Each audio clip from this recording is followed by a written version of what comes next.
decline is not inevitable. It's a choice. We need to send Joe Biden back to his basement and reverse American decline. Joe Biden has weakened this country at home and abroad. Now is not the time for on-the-job training.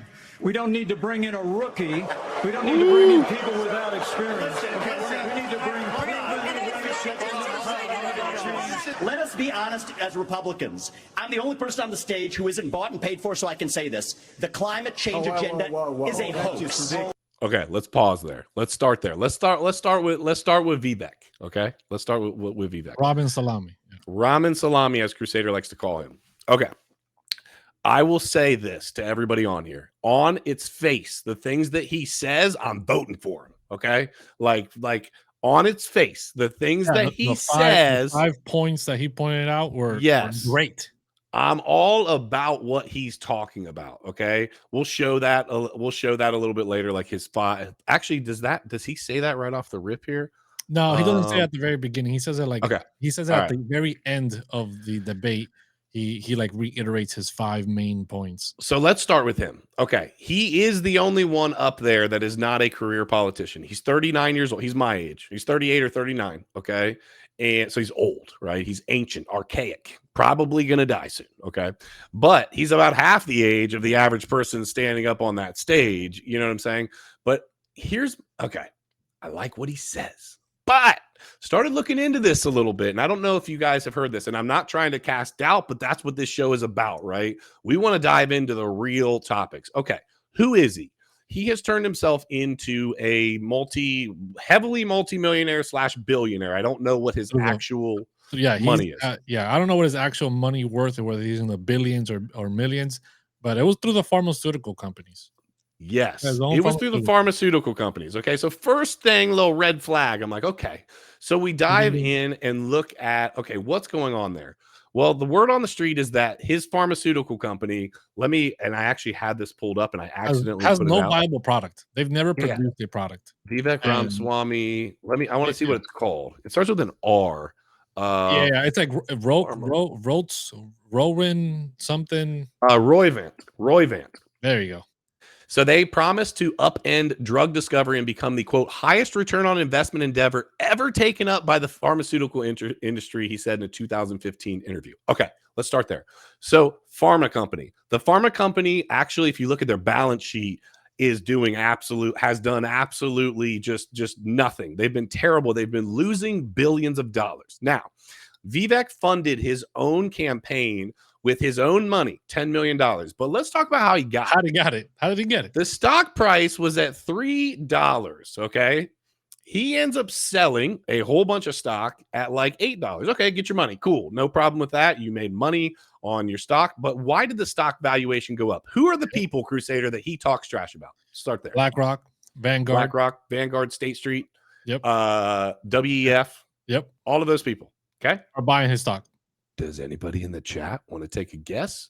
Who's that? Now, you cannot stop these companies from buying in, right? There, it's a publicly traded company. So to be clear, what a coincidence. They all came in at the same time.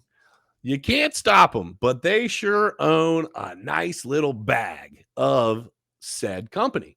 Okay. Boom. Now, same Vivek, all right, that's talking absolute trash about him or about all of these, right? Aren't all of these companies the same companies that own the media?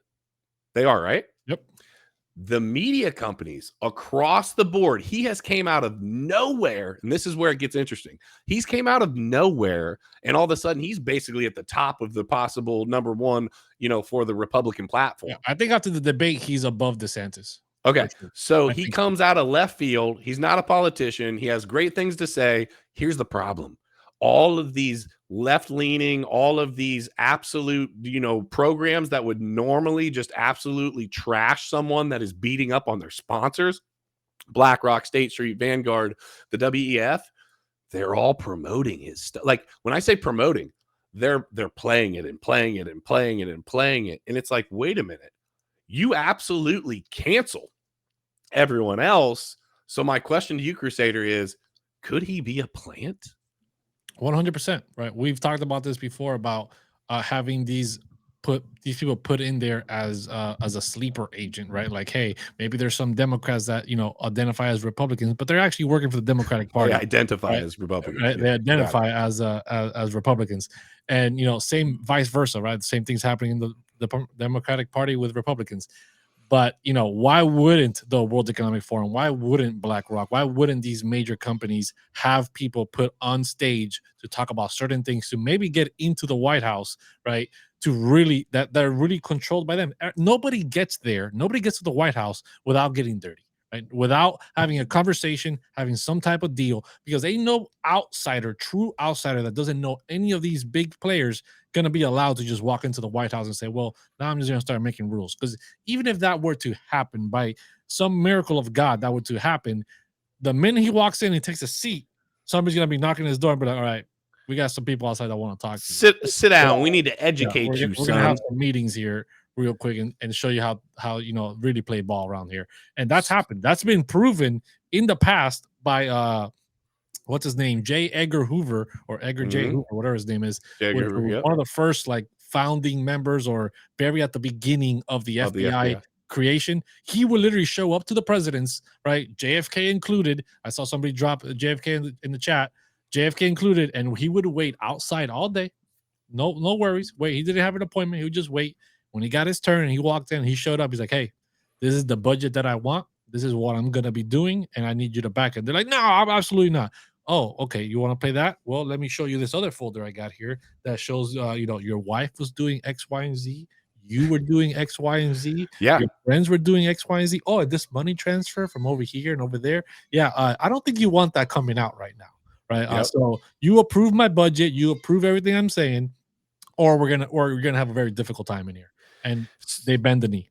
100%. And so now you take it a step further. He's the only one effectively up on stage. Now, a few of them raise their hand, and we'll show this in a minute, but a few of them raise their hand, like, who would support Trump after the indictment? And I think another one of the things that I like is that Vivek says, hey, listen, I don't want to win an election off of basically a police state taking over and pulling down the nominee that should actually win this presidency. So I like that.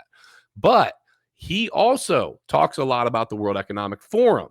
I'm not going to say this exactly correctly, but effectively he was endorsed, or the World Economic Forum put out something about him as being endorsed by the World Economic Forum as being this up and coming young entrepreneurial businessman that basically is to be looked up to, blase, blase, blah. Okay, fine. Guess what he did? This was years ago. They supported him, backed him. It's on there. He's suing the World Economic Forum. No, hold on. Back up. He sued the World Economic Forum, and within 3 months, he not only won the case and got money out of the World Economic Forum, but they wrote him a written apology, ladies and gentlemen. Have you ever seen the World Economic Forum write an apology letter to somebody? So my question becomes, what does he have, or why would they be willing to do something like that if he's not an important chess piece on the board? 100%.